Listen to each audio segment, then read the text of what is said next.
Delmarva Today with Don Rush. Local vigils were held in the aftermath of the assassination attempt on Donald Trump. GOP wraps up its convention with calls for unity amid sharp cultural attacks. New trial dates are set in the hit-and-run case of Gavin Knupp. We talk with Delegate Carl Anderton in an extended interview about his career as he joins the Moore administration. Welcome to Delmarva Today. This is Don Rush. In our studio this afternoon is Coastal Point reporter Susan Canfor. Welcome to the program. Thank you, Don. So, Susan, we had a couple of vigils this week in the wake of the assassination attempt on the life of presidential candidate Donald Trump. You attended the one in Ocean Pines. Tell us a little bit about it.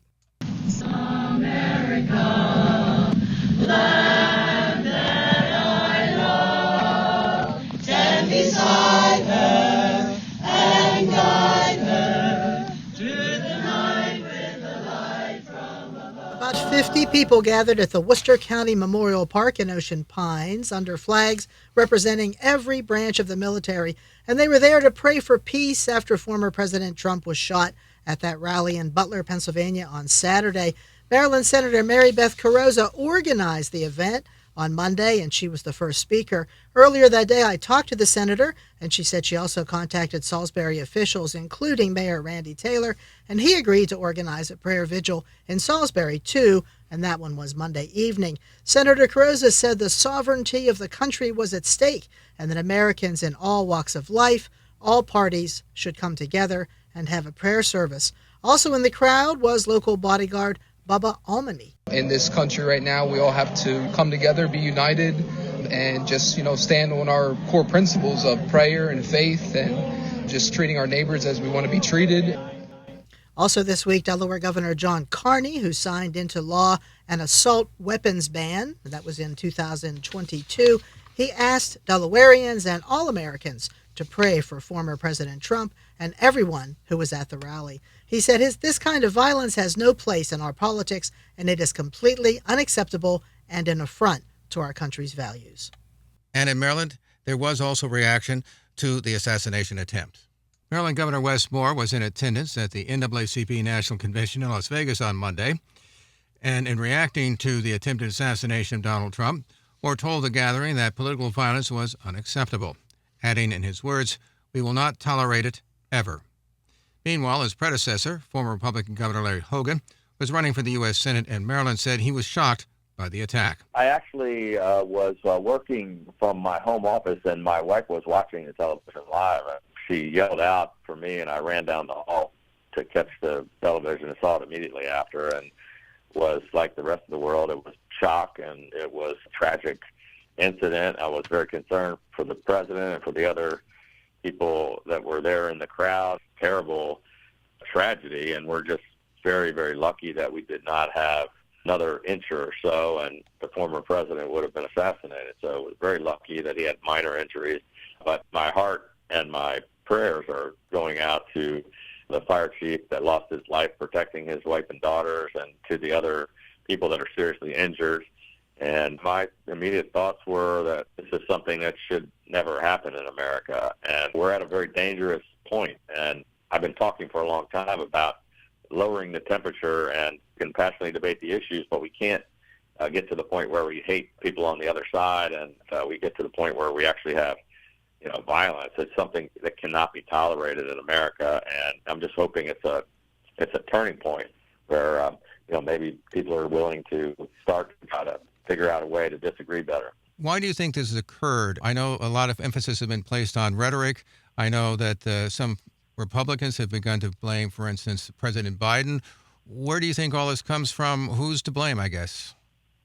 Well, I don't think, at this point in time, we should actually focus on placing the blame. I'm a little concerned that I've seen some people on both sides sort of still being angry and in their rhetoric as we're still trying to process what happened and get all the facts about this young man and what motivated him to take such terrible action.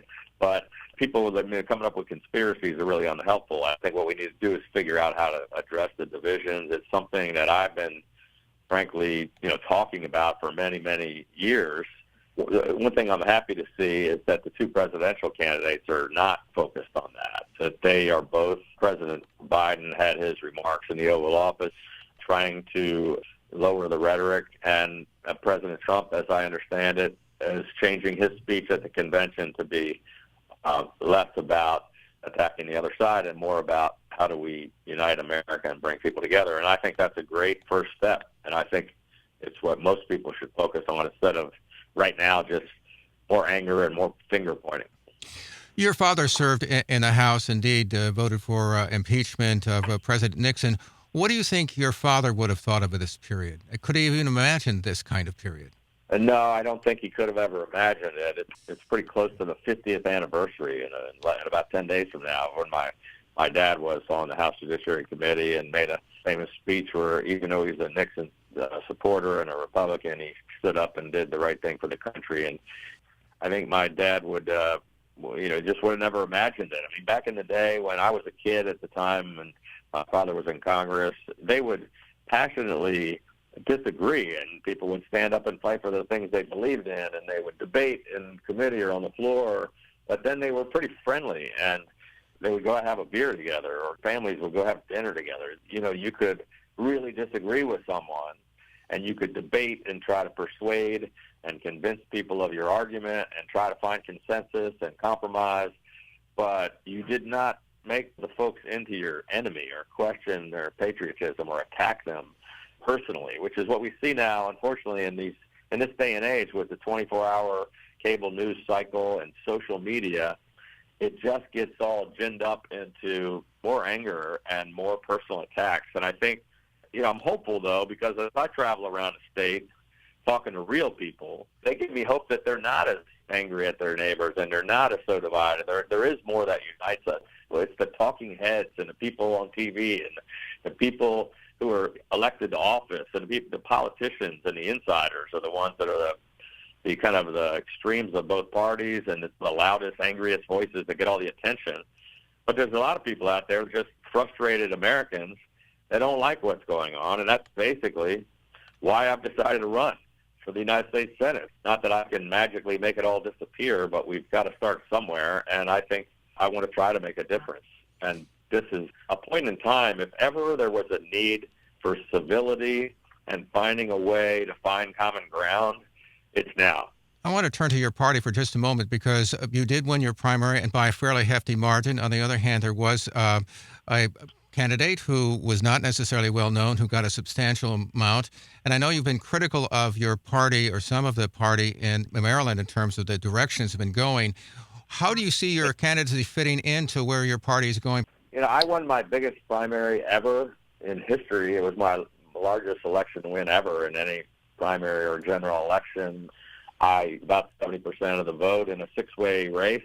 There were 20-some% of the people that did not vote for me. Ironically, President Trump didn't even have any opponents, but we both got about the same percentage. Nikki Haley, I think, pulled 25% of the vote in Maryland, even though she had dropped out a few months earlier. So I think, we want to try to unite the party, and I'm hoping to earn the votes of Republican voters and also independents and discerning Democrats. This is not just your typical fight between Republicans and Democrats. I mean, frankly, it's more important than that. This is literally a fight for America's future, and I'm only the second Republican to win re-election in the entire 248-year history of the state, and I did that by working with people regardless of their party affiliation and trying to represent all the people of Maryland. So I'm working to unite Republicans and Democrats in Maryland around a strong independent leadership, which is exactly what I did for 8 years as governor. Finally, there are some people I've talked to who say, it was really great voting for you as governor, but they're concerned about the Senate. And some voters have told me that they don't want to see any way, shape, or form that the Senate gets into the Republican hands. You obviously are a Republican. You're maybe a different one. What do you say to those people who are concerned that, well, I like Larry as a governor, but tipping the Senate is another issue? Well, I can understand those concerns, and I know that there are some folks that feel that way, but I would just say that I'm the exact same guy that they voted for overwhelmingly two times to be governor. I left office last January with a 79% approval among Democratic voters and 77% overall. Look, I think the people of Maryland know that because I've proven it over many years, that I have the courage to stand up to the current president, to the former president, to the Democratic Party, or to the Republican Party. And that's what I've done my whole career. So anybody that thinks that somehow I'm going to be a rubber stamp for anyone, that just doesn't make sense. I've never been that type of person, and everybody, I think, knows that. I believe that, I can have a really important position in the Senate in trying to bring people together, and that's exactly what I intend to do. Former Republican Governor Larry Hogan on the assassination attempt on presidential candidate Donald Trump. Now, Hogan's opponent in the race, Democrat Angela Alsobrooks, also issued a statement calling for the nation to come together to condemn this kind of political violence. She added that it has no place in America. Meanwhile, Susan, we had some reaction to the attempted assassination from the state senator, Sarah McBride. Yes, Delaware State Senator Sarah McBride issued a statement on X, formerly Twitter, saying Trump's shooting was horrifying and that there is no justification for political violence. Zero, she said. Political violence of any kind only deepens threats to our democracy and all of our lives. I am praying for everyone's safety, and I hope the former president makes a speedy recovery, the senator said. Senator McBride was in Millsboro last Saturday for a private event, and before that event, she offered us a private interview. So I met with a 33-year-old Delaware native, the first out transgender woman to run for Congress, at Starbucks in Millsboro last Saturday morning, and we had a very nice conversation. That was only hours before President Trump was shot, and she was talking about the GOP National Convention, saying we can probably expect more of the same from Trump, kind of a circus atmosphere, and the same anti-Biden rhetoric we've heard for years. During the interview, she was upbeat, cheerful, dressed nicely in a sleeveless dark blue dress, and sipping a cup of coffee as we chatted together. She was telling me if she is elected to Congress, she will add her name to a bill to enhance unions and the right of workers to unionize. She smiled and she brightened when she talked about President Biden and remembered meeting him when she was 11 years old. He's a towering figure, she said, and she was quite impressed. I've known the president almost my entire life, like many Delawareans. I remember I met him for the first time when I was probably 11 years old at a pizza shop in Wilmington. So he ripped out a page in his schedule for that day. I remember I think it was February 2001. It was a prized possession. Someone who grew up in Delaware in the 90s, Joe Biden was everywhere and obviously still is because he's president of the United States. So he's got a big heart, and that's true whether you're 11 years old or an adult. I worked for his son, Beau, and since Beau's passing, Joe and I have developed friendship and a partnership, carrying on a lot of the work that Beau and I did together. I saw the president recently, 2 weeks ago. He's the president of the United States. I don't talk to him too regularly, but I do have the chance to see him and talk to him, somewhat regularly for the president of the United States. And I'm proud to be able to call him a friend and an ally, and I'm certainly proud to be a supporter of his. Do you think he should step down? No, I think that he has proven time and time again that he is more than up to the job. He's up to the job of being president. He's up to the job of being the nominee. Look, the debate was a challenged, straight up bad night. And he has admitted that. Look, the Joe Biden that we just saw in Detroit, the Joe Biden that we saw at the NATO press conference, being able to talk fluently about deeply complex international relations, decisions, and issues. That's the Joe Biden I know. That's the Joe Biden I see. It's the Joe Biden I saw 2 weeks ago when I was with him. We were standing together talking about Beau and how much we both think about Beau every single day. That's one of the things that I think here in Delaware we know about Joe, which is that forged in his own experience of love and loss, when Joe Biden talks about caring for other families like he does his own, it's not empty rhetoric, because through those own experiences in his life, community has become family. Right. And so there's no distinction between someone else's family and his own. He genuinely cares for everyone, genuinely loves this country and loves its people. And I think that's shown through in the accomplishments of his administration. I think it shows through in his words and his actions.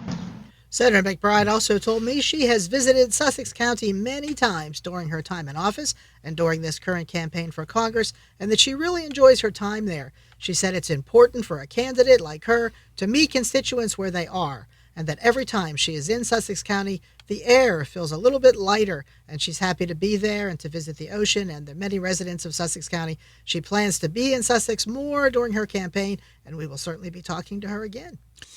Now, Susan, also we've got some trial dates that have been set in the hit-and-run cases of Gavin Knupp. What do we know so far? We've got at least two of these things. Yeah, well, we know Tiffany Knupp, the mother of 14-year-old Gavin Knupp, who was killed by a hit-and-run driver near Ocean Pines 2 years ago, will be in court this month on charges of embezzlement. She is scheduled for a Tuesday, July 23rd hearing in Somerset County, and that hearing was moved from Worcester County because the Worcester County State's Attorney's Office is handling prosecution of the young man charged with killing Gavin Knupp. Tiffany Knupp is accused of embezzling more than $12,000, including money from the Gavin Knupp Foundation, and that foundation was formed to raise money to benefit youth in the community. She is accused of taking money raised at a Shake a Pole Bar fundraiser in West Ocean City. The money from that fundraiser was intended to benefit a young man killed in an accident in Salisbury. According to the charging statement, although she agreed to match the amount of money raised for that family, a total of $6,400, the family only received $4,200, and she put the rest in her personal account. Police documents state she worked with Shirts Fast LLC, a company that sold merchandise on its website for the Gavin Knupp Foundation. That foundation was formed with Knupp's ex-husband, Ray. Documents state she received $1,925 from the shirt company, but that money was deposited into her account. Her lawyer, attorney Thomas Moronic Jr., issued a statement saying Mrs. Knupp is innocent, and he and she are awaiting their day in court so that they can reveal the truth. In related news, the case of the 22-year-old Berlin man charged with hitting Knupp's 14-year-old son, Gavin, killing him, then leaving the scene near Ocean Pines 2 years ago, has a new trial date. A new motion hearing for Tyler Mallow is now on November 21st, and then from March 3rd until March 19th next year, there will be a trial. Mallow is facing 17 charges, and they include failure to immediately stop a vehicle at the scene of an accident involving bodily injury and failing to immediately stop a vehicle at the scene of an accident involving death. And as you might recall, Gavin Knupp in July 2022 was crossing the street at Gray's Corner in Berlin. He was returning to a car his sister was driving when he was hit, and then the car fled the scene. Police found a black Mercedes 1 week later, and the damages to that car matched hit-and-run evidence, according to Maryland State Police. In weeks to come, we'll have more details. We've been speaking with Coastal Point reporter Susan Canfor. We appreciate you stopping by and chatting with us. Always a pleasure. You're listening to Delmarva Today. This is Don Rush.